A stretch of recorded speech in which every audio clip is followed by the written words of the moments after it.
work on that and bring back proposals when it's ready. If that needs a wider group of people to be involved, then we should go and do that. We want people, as many people as possible, that have got something to contribute. So it's up to the committee to set out what you want to see. The technical officer group then will help you get the work done on that and proposals brought back to you for decision when appropriate. And underneath the technical officer group, we've got a lot of freedom to have task and finish groups with wider representation to be determined by the topics. So hopefully that makes sense to you in terms of what we're trying to achieve with the technical officers group. We are asking you to comment and approve the terms of reference, composition and membership, please. Thank you. Councillor Matthews. Yeah, we suggest that we agree the topics on the technical group, as you said, and work programme, perhaps one on housing strategy. And will the spatial development strategy also be brought to this committee?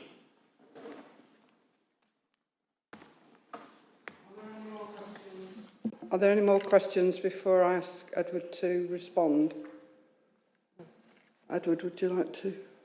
Yeah, thank you. So I think housing strategy, absolutely. I think that would be a central function for the technical officers group to input into and oversee the development of a housing strategy and all the obvious things that flow out of a housing strategy. So that's where you might have task and finish groups on, I don't know, homelessness, affordable housing, it could be a range of different things, and the technical officers group should be the forum where that's shaped and debated and brought back through the committee. So I absolutely think that is the right territory.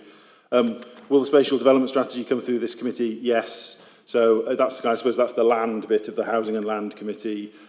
We don't yet have the statutory responsibility or the guidance on spatial development strategy, so we're very much at the early stages. But future meetings, I think we would definitely see bringing back a paper on spatial development strategy. What is it? How are we going to do it? What's the timelines? Where are people going to be involved? So probably an initial scoping paper would be obvious in the next couple of months.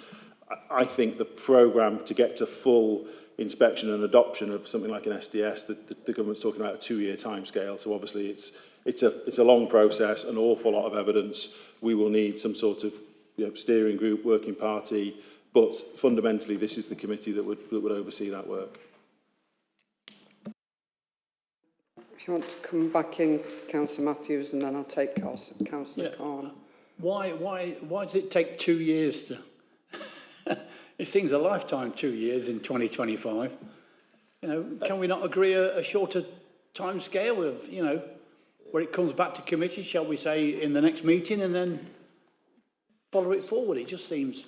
So believe it or not, 2 years is deemed to be an accelerated process in national terms. I think I think what the paper, when we bring it back, needs to do is break down all the component steps so you can see what's involved, and then we can see whether if there is scope to accelerate it. I think the first point is the bar on the evidence base for a spatial development strategy is very high. It will go through an examination in public. It will be open to challenge. So it's really important that the evidence base is robust, and that needs to be gathered. Housing needs assessment, green belt assessments, that all has to be done properly because it has to hold up to scrutiny. That takes time.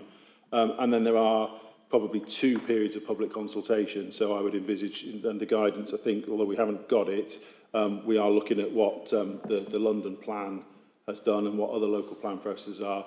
2 stages of consultation, an early stage consultation on high-level visions and principles, and then a more detailed consultation on the policies. So that before long, it does become quite a long process. But I think it's the right challenge, isn't it? If there's any way we can do it quicker, we should look at that. So when we bring an update paper or the initial timeline, I'll expect that challenge, really. Thank you. Councillor Khan. Yeah, very quickly, Chair. I mean, it's just a comment to say that I think this is a positive step in terms of, governance arrangements, and we should welcome the introduction of the technical officers group and sort of look forward to, working together. As Edward's explained, I mean, the time limit, yes, it is what it is. Obviously, if it can be done quicker, it would be helpful. But the technical officers group itself, I think, is a good idea. Thank you very much. Anyone else? No? So, therefore, the recommendation on this report is to approve the draft terms of reference, composition and membership for the Technical Officers Group supporting the work of the Housing and Land Committee. And I don't see anybody saying we shouldn't do that, so we'll take that that's agreed by consensus. Okay, thank you very much. So moving on now to item 6, which is the update on the Brownfield Housing Fund, and Barry Cummings, the Interim Land and Housing Programme Manager, is going to present this report to us. Thank you, Barry. Thank you, Chair. Good morning, everybody. I'm Barry Cummings. I'm the Interim Programme and Housing Lead for EMCCA, and amongst other things, I'm looking after the delivery of the Brownfield Fund. The purpose of today really is members have been asked to note the update presented in the report. It goes into some detail in terms of the schemes that are currently being supported and the current stage of their evolution in that pathway from initiation to being close to entry into the actual grant agreement. In broad terms, members will recall that EMCCA was given the opportunity to deploy £16.8 million worth of Brownfield Fund, expecting to deliver between 1,300 and 1,400 units, and that remains on track in terms of the commitments that are reported in this report, and we are broadly where we expected to be. A couple of points to mention to you. I think it's fair to say that since the original scheme inceptions and expressions of interests, a number of the schemes have changed and have no longer been capable of being supported in the fund. There are various reasons for that. Some of them relate to just a simple changing intent of the applicants from when the original expressions were made to their current business planning. Some of them, more specifically, are on the ability to meet the timetables that are required for a fund. There are two principal dates to hit in terms of compliance with the fund, and that is for the schemes to be in contract by March of 26 and to have made a material start on site by March of 27. And by that, I mean probably a foundation dug or something of equivalence. In simple terms, a number of schemes are simply not able to meet those timetables. This becomes particularly acute with buildings at height where further gateway approvals are needed beyond the planning consents, and it just simply takes too long to be able to deliver. And some schemes have fallen by the wayside in that they simply don't pass the additionality test any further. So the purpose of the fund was to support those schemes that couldn't otherwise proceed without its benefit. And as a result of changes either in market condition or in cost profiling in the schemes, the fund is no longer required to support them, and so they would proceed anyway. So it's not like the schemes won't happen, it's just that they won't happen using our funds or using the funds that EMCCA have been deployed to use. I don't intend to give you an individual précis on each of the schemes, but you'll see in the report that we're about to contract on 3 of those schemes. There are 4 full business cases submitted, which are in the final throes of being agreed with our own internal lawyers and with our external lawyers to add to that total. And you will also see from a recent mayoral decision to include a number of other schemes into the due diligence fold. You'll see that they are, in no small part, significantly populated by housing association work with Nottingham, NCHA, and also with EMH. And there are 2 further schemes that are really crucial to town centre delivery. So the balance is we're probably able to deliver and support our registered providers and deliver affordable housing through those schemes. They are working their way through formal business cases at the moment, and the timetable of delivery for those will be submission and approval this side of Christmas in order to meet the outcomes. So broadly in a strong position. We have a great deal of work to do to get them into contract by March of 26. But all of the candidates are working at pace and with huge enthusiasm to meet that timetabling to deliver the homes that are needed for the region. If I might, Chair, I might just update the Housing and Land Committee with some news we received this week from MHCLG, which is to, on the basis of previous performance, advance a further £19.7 million worth of brownfield housing land funding to EMCCA's disposal. The criteria for the fund remain broadly the same, with the exception being that start-on sites have a slightly delayed timetabling associated with them in March 29. The cost per unit has gone up, which means the fund is capable of being deployed in a larger number of schemes, as the cost of unit has gone from sort of £15,000 to £25,000 per unit in terms of the level of support. So our expectation is this would deliver broadly 789 units, taking the aggregate total of both combined schemes to 2,100. Great deal of work to do between now and March to get those potential candidates under contract. We have taken steps to approach all of the chief executives of the local authorities in EMCCA, and we will be approaching the registered providers and housing associations to make first call for potential candidates for that scheme, so that we can deliver as much as we possibly can to drive the affordable housing delivery content in the region. And obviously we await the response of those schemes to assess and identify our runners and riders, so to speak, and we'll obviously report those fully to committee as and when those submissions are made. So broadly, very positive outlook, I would say, a very encouraging outlook with the addition of funding that's been offered to the region, and still a great deal to do for the officers to turn that into activity and delivery on the ground. But I think with your consent, I'll leave it there and take any questions that anybody might have on the detail. Thank you very much, Barry.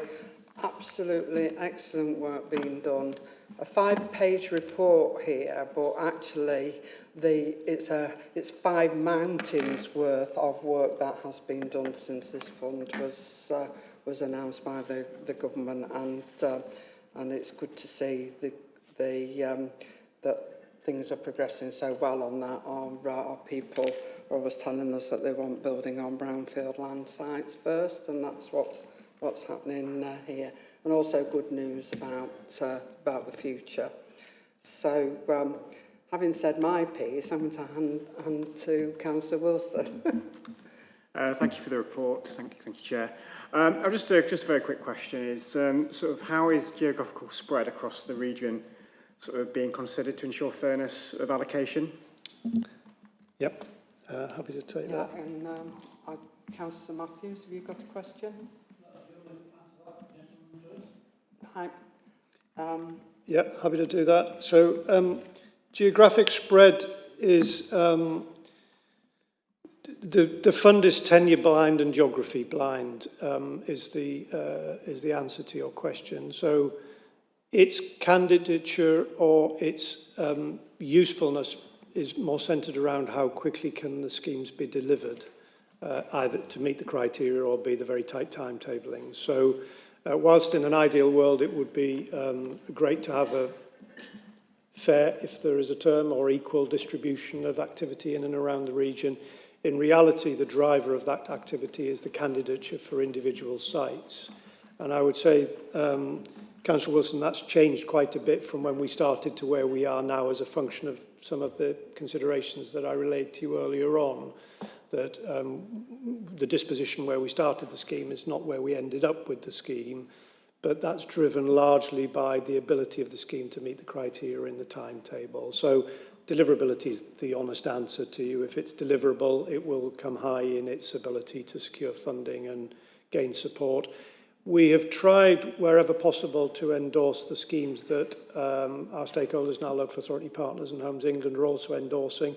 So a number of these schemes, for example, that are reported have additional funding going through the affordable housing programme, and using the synergy of those to link up and leverage the effect of the fund is also advantageous to us, so that helps as well. But it has never been the case that we'll simply look at the region and carve it X number of ways. The split started about 50-50 of Nottinghamshire, Derbyshire schemes. It has moved about considerably as we go through, and it would be improper for me to say to speculate, because that's all it would be, where I think we'll end up. The true answer to your question is it depends on how quickly those schemes can perform to the timetabling. Does that help? I think it's fair to say that no area was excluded from putting forward expressions of interest, and as Barry's mentioned, with the new funding, we've already gone out to all local authority chief executives, and about to go to the register providers to give them the opportunity. So it's sort of been driven by housing need. But at the end of the day, we have to abide by the criteria of the funding. Councillor Matthews. Yeah, sorry. Yeah, we welcome the funding. Suggest that we look at what has worked well, what hasn't worked well. So this can be built into the next round of funding, which, as you just said, was 19.7. But there's still 1.5 million left from the original funding. Is that correct? No, we're subscribed on the current funding. There's a leeway currently of about 260,000. Okay. The two changes I would just add, Councillor Matthews, is we're expecting to increase the funding on Trent Basin, where the scheme numbers have gone up from 39 to 88 to take up some of that slack. And the Derby Northern Gateway scheme is unlikely to meet the timetabling required, so that's caused the shift around. So there's very little in the way of slippage at the moment on the current fund to reallocate. And, we think it's important that we focus on developing housing in sustainable locations. Yeah. Keen to make sure all bids meet this criteria. And how do we verify the schemes are brownfield land? Do we go from a brownfield land list, or do we just people bring things in when they bid for the grants? Well, it's part of the qualification criteria. So the scheme's examined when if a candidate was to come in and say we'd like an application for the fund, here's the site. There'd be a title number associated with the site. We'd be able to look at the planning history of the site and validate what it had been used for previously. And so it's an absolute test rather than a so they all come from an approved brownfield site? Well, there are some sites that are brownfield that don't appear on the government's brownfield land register, but are still brownfield in the sense that they've been used for other purposes and are therefore not housing sites. And are we allowed to use those if they're not from the approved Yes, indeed. government? Yeah, as long as the land has been used previously for other purposes, that's absolutely no problem at all. Thank you. Yeah. Anyone else? Councillor Ward? Does it not? Not a question, but an suggestion for the future, mindful of the present, the question that grants, it's difficult to try and get traction on getting them used before time. We know that there'll be pressures on all housing deliverers in this respect, particularly. We've got housing associations. We know there are a multitude of local authority associated companies doing probably all components of the housing chain, building control, maintenance, and so forth. There's a list across EMCCA of probably about a dozen. Mindful that all those local authorities with which they are associated, either in partnership or whatever, will be going in the next couple of 3 years. That is to say, the local authorities are going. I think an initiative now to start looking at which of those are good practice, best practice, and whether there's some strategy for bringing that together to make sure we have a means to cost effectively, not profit driven, and swiftly deliver these schemes as they go on through the following years. 2, 3 years into a long time away. We don't want to be caught out by LGR. It's just an idea to try and help us delivering alongside the private sector for these brownfield, particularly social housing, where profit isn't an issue in these sorts of companies, or it's a different mechanism. That's all. Yeah, thank you, Councillor Wood. I'm going to give a high-level answer to this. The leaders of all the authorities within both Derbyshire and Nottinghamshire are working on proposals for LGR for our areas, and that is obviously taking a lot of not just leaders' time, but also officer time as well in supporting us with that. And we are keeping the East Midlands Mayoral Combined Authority updated with our progress with the proposals. When we've done that stage of the work, then there will be a programme that follows on, which will include those sorts of things that you are talking about at the moment, and some work is being done on those lines. So it will be incorporated in. Yeah. Pardon? And will it be brought back to this committee for? It will be brought back to this committee as appropriate, that fits in with our programmes, because obviously we're not the committee that's dealing with local government reorganisation, thankfully. So, thank you. Anybody else? No? So in that case, what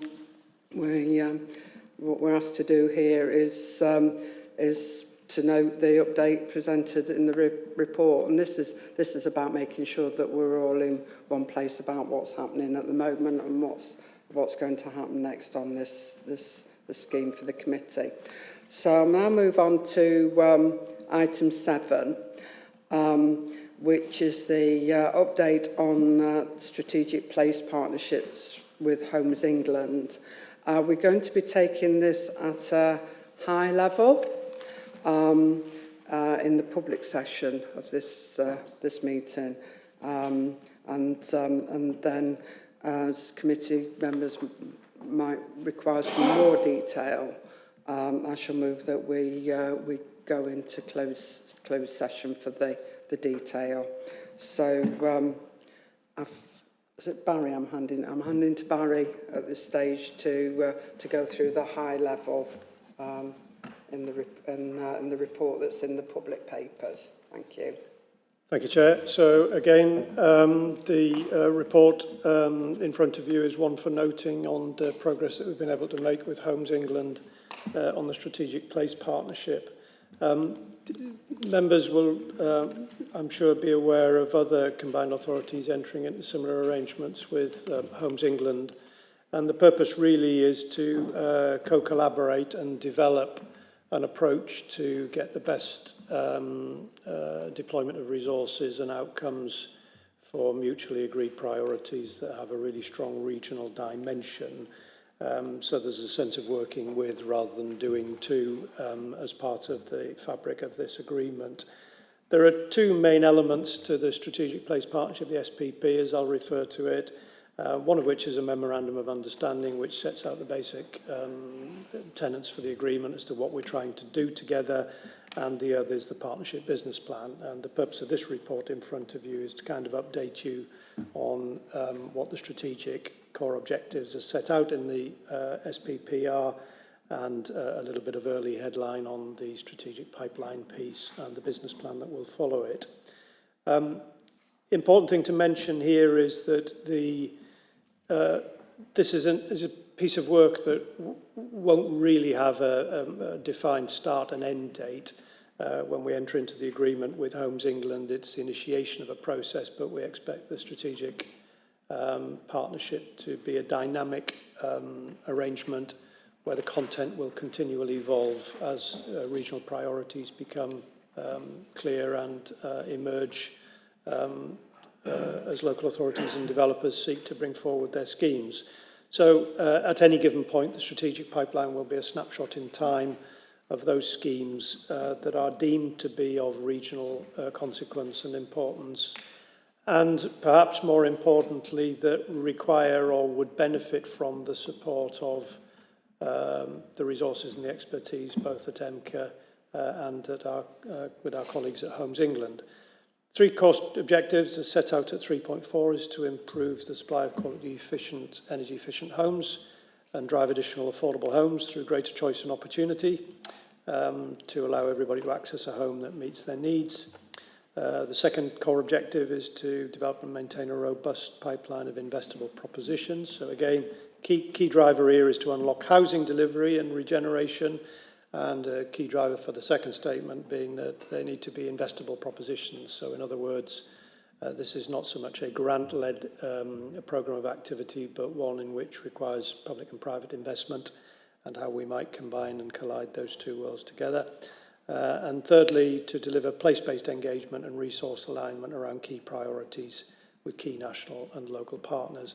And this, to me, speaks to the heart of EMCCA's existence and how we're trying to combine the mutually held objectives within EMCCA as a structure, but linking with other important pieces of work like the Inclusive Growth Strategy, the Regional Growth Plan, and the Local Transportation Plan should all have echo in the schemes that are being considered in the context of the strategic pipeline.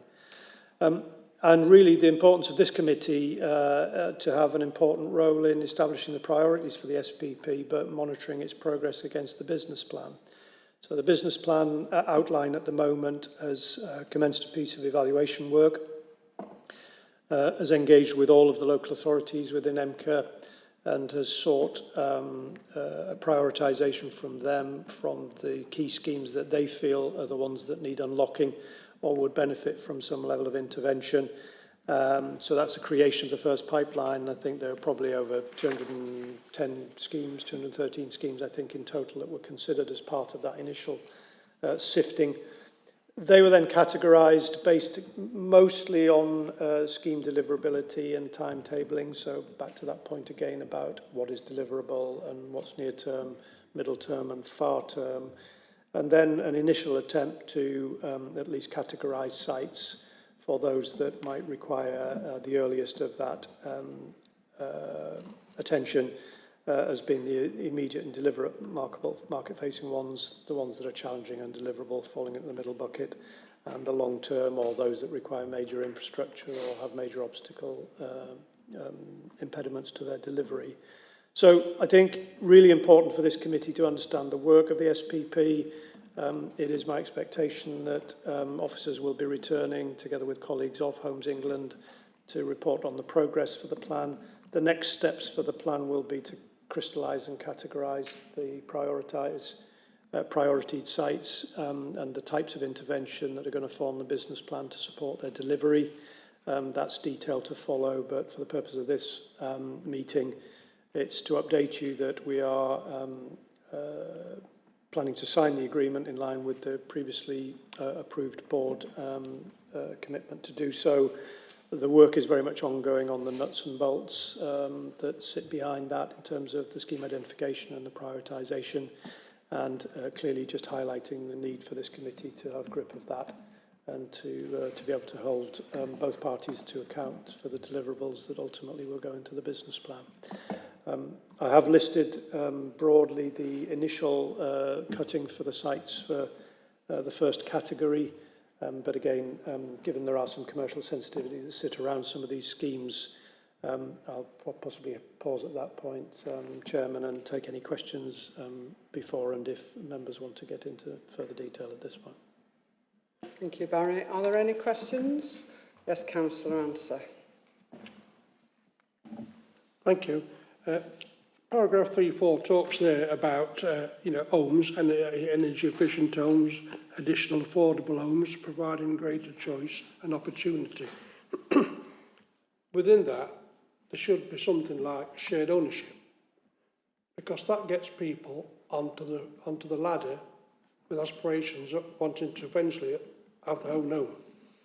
So I think that's not mentioned anywhere. I do think that's important, that we want to build obviously social housing. We certainly don't want to build tomorrow's ghettos with a load of social houses together. They need to be mixed developments with all types of housing in there. But certainly we do want to also encourage people to start on ownership, if it's on your shared ownership, 10%, 20% or whatever, to get them onto the ladder. And I think that is, looking at all aspects of it, social housing, general purchases, and also people getting on the ladder, because I think that should be in there at some point, somewhere. I think that's a really important point. I was absolutely delighted earlier this summer to be at the opening, the launch of a site in my own ward in Chesterfield, where Nottingham County Housing Association Community Housing Association had built a site of over 20 homes, of which some were available for shared ownership, and it was great to talk to the families there about their aspirations of making those houses their forever homes. So I think it's important that we do reflect that in this. Anyone else? Councillor Matthews? Yeah, Nottingham County Council, we welcome this strategic place partnership in developing with EMCCA and Homes for England. The report identifies land east of Newark and Gamston as problem sites needing to come forward. There is little movement towards delivery on these, so support from EMCCA intervention sites is welcome. It is so important to deliver a variety of housing types, as Barry said. How will the partnerships work with local planning authorities to progress these schemes? Could I take the answer to that question in camera, if that's possible? Because I do have a response to that, but I'm happy to respond on Councillor Answer's question as well and deal with that offline, if you will. Okay. Councillor Wood? To build on the point that Barry made about forever homes, Can you just... sorry, it's unfortunate that the building regulation standards tend to lag a little bit behind top practice, and it would cost more, and developers won't afford to do what's needed now beyond what they're required to do. For example, I heard literally this morning about an example of a person who'd received an Eco4 grant on a 5-year-old house, and that's just another example of the fact that they lag behind. Private developers are more likely to try and build to the minimum standards. To build a forever home requires a bit more cost, a bit more going beyond, and that's where I think the social housing elements is very important. And I'm also conscious that private developers always seek to minimise the Section 106 contributions to the infrastructure. I mean, as you all know, our administration is against large-scale housing schemes on green fields where the interests of the communities and the infrastructure are not fully taken on board and taken into account. We recognise we're not in a position to influence that, as we're not in a planning authority, and quite often the green fields are in the local plans. But again, recognising that, as you talked about mixed developments, very important, it is in those private developments where social housing can be part of a mixed development. And again, I was reading a new application in Bolsover District the other day where even in putting it forward, the developer has said it's not really viable, and the first thing I'll look to do is reduce the social housing and reduce the Section 106. I would like us to stand firm in holding up standards for forever homes and for all the infrastructure, health, schooling, transport and so forth. That's all. I don't think that we disagree with any of the points that you made there about wanting to make sure that the homes in this region meet the needs of the people of the region, both those that are here now and those that we'll need in the future as our economy grows. But I'll decline from having a discussion about that later because Barry may be able to give us some information that helps with that. So, any more questions on this item of the public agenda? No. So therefore, I'll move the recommendation on the update for strategic place partnership with Homes England is that we note the progress being made on the delivery of the strategic housing pipeline, and we're all happy with that. Okay, thank you. Now, as I indicated earlier, I'm now going to thank the Local Democracy Service for attending this morning, but ask the members of this committee to resolve to exclude